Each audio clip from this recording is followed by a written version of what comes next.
In this video, got two mountain security padlocks. It's got a tumbler lock, and this one has a warded lock.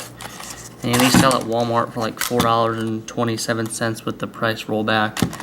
And they're cheaper than, master locks aren't super hard to pick, but these, I feel these are going to be harder to get out of the package than they are going to be to pick.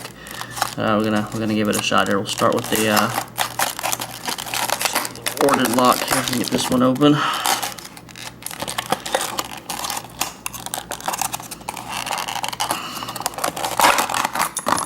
Okay.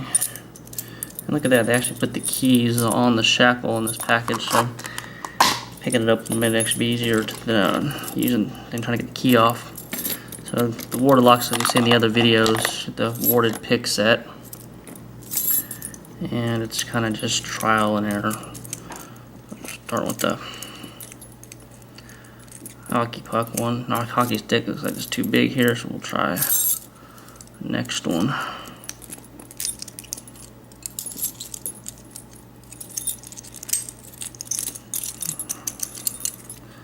Let's see here. There's that lock picked open. It's almost scary how easy that was. We'll try this one.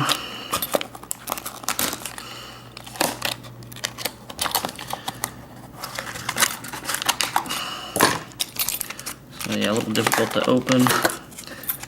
And look here, this one they did the same thing. They got the keys actually on the shackle. So this one, it's a tumbler lock here. So we're going to try to actually just go ahead and rake this open. See if you can see the rake here. So we're going to do that by inserting our tension wrench. A little bit of tension on it here. See this one. Let's see. Okay, so okay, I can feel it. It feels like there's 4 pins in here. And look at that. Already open. So I guess if you want to keep your stuff, I wouldn't recommend buying these mountain security locks. I'd probably just get like a good combination lock that's actually harder to get into than one of these, since there's not really tools to get into those. It's a little mathematical formula you got to use. It takes a little while. But anyway, that's here picking 2 mountain security locks. And until next time.